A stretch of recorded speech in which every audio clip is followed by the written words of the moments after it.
Yo, what is up everybody, my name is Dumpling, and today we're gonna be talking about Adam Warlock changes because, I think I'm the most qualified person to talk about it, someone who's at Silver 1 in competitive, it's a true sign of skill from my part. So yeah, we're gonna be discussing Adam Warlock changes while playing some quick match, something that is really a true sign of skill. So yeah, if you've seen the recent balance changes for the next season, you would probably see Adam Warlock's changes. If you haven't seen them, I'm gonna put it up on the screen. But essentially, they're kind of really not perfect. They're really weird.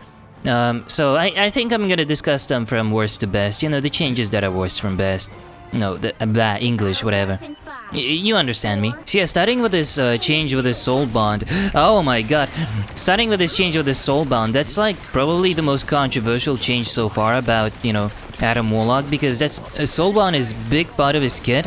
I don't know why they decided with an idea to actually lock it for like a solid amount of time during the match, because 40-second cooldown, that's like an insane number. That's like the amount of time it would take for an average Cloak and Dagger to get their ult. Like, it's probably a really weird change in my opinion. It is a weird change because I don't think it should have happened. Like, I don't think the devs realize just how long 40 seconds is, and especially with Adam's already current 30 seconds cooldown, it's already hard to navigate through it because Adam Warlock is a really hard character to play as a strategist. Some people consider him as the worst strategist just because of how hard he is played, and considering his inconsistent healing, I think it's a fair, thing to call him probably the weakest strategist, even if he has a lot of value when you meet a good Adam Warlock in your team.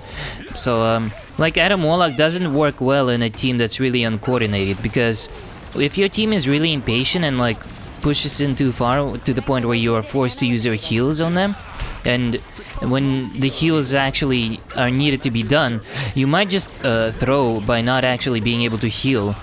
Like, I don't know why that's a thing. Oh my god, that guy, if he survived, I would have been pretty pissed. But yeah, my big point right now is like, for a character that already requires quite a bit of thinking when you play him, it's kind of nonsensical that they made him even harder to play with these changes. So if the biggest thing they were concerned about is his soul bond ability being unbalanced, they could have easily just,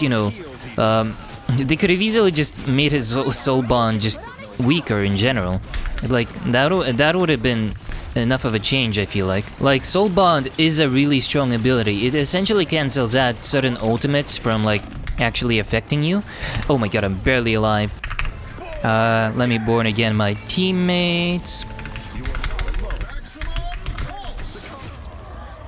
Ow.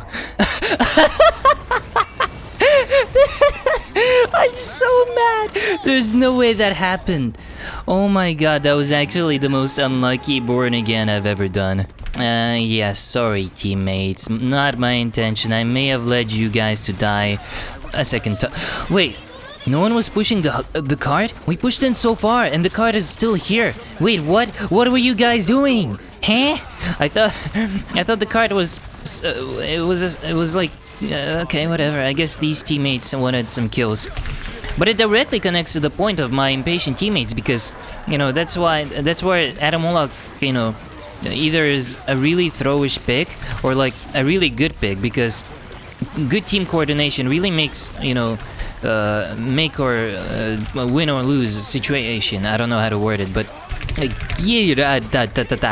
I've been frozen. Oh god, save me, invisible woman, save you! You were standing next to me and I got no heals. But yeah, Adam Warlock is a really situational character.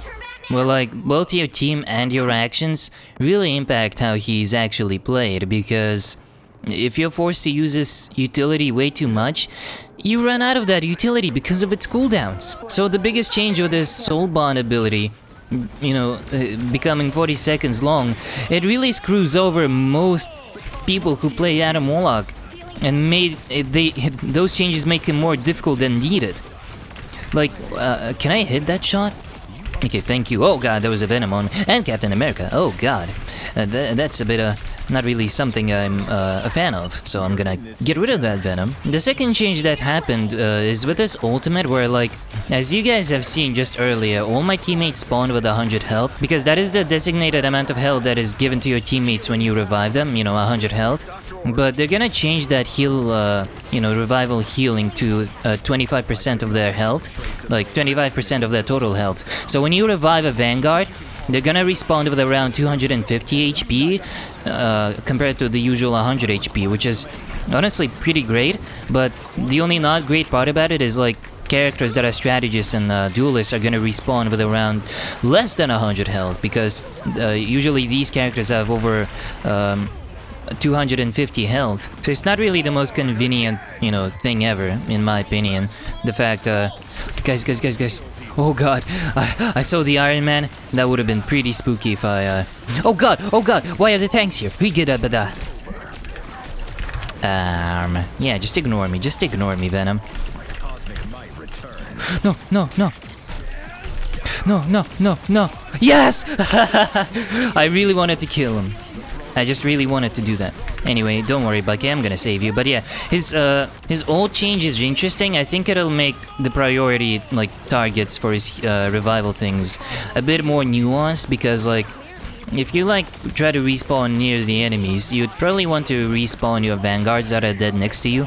You know, I'm not the most meta guy ever, you know, I don't understand the meta, but I imagine that's probably where his direction will go with, in terms of, like, his revival priority, like, people, you know? But yeah, it's not that big of a change. I think it's more like tweaking his kit rather than it being a buff or a nerf. Like, that's how I view his recent change with his ultimate. So yeah, his soul bond is the one that, you know, got the most amount of changes, which is not really something that I find really great, because I feel like they kind of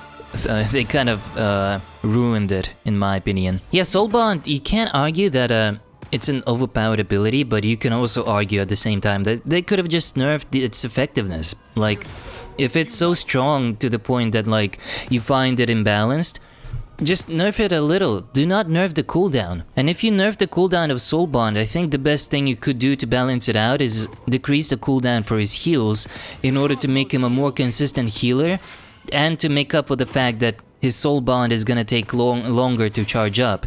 I think that would be the most fair thing to do, in my opinion. His ultimate change, it's kind of whatever. As I've said, it's more of a tweak than anything. But Soul Bond, I don't know why they decided that 40 seconds cooldown is something that any player wants. Maybe if you're like a Spider-Man main and don't like when an Adam Warlock just, you know, soul bonds his entire team, thus, you know, not letting you wipe out a team using your Spider-Man ultimate. But okay, I don't know if I worded that correctly, but, like, unless you're that Spider-Man main, then then this soul bond change, I've kind of looked around on Reddit, the Marvel Rivals Reddit.